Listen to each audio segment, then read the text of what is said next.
shugaba ainil ma'arifi, shugaba ainil ma'arifi,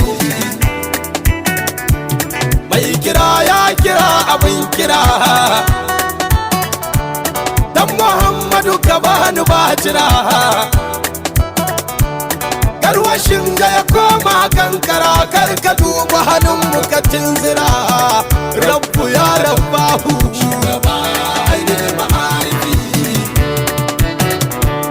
rayuwa kar ta ɓata lokuta, kar duhun ga ya kai mu ga mun bata, hasken ka ya sauka ya gaskata mana imanin mu mu kyautata, Allah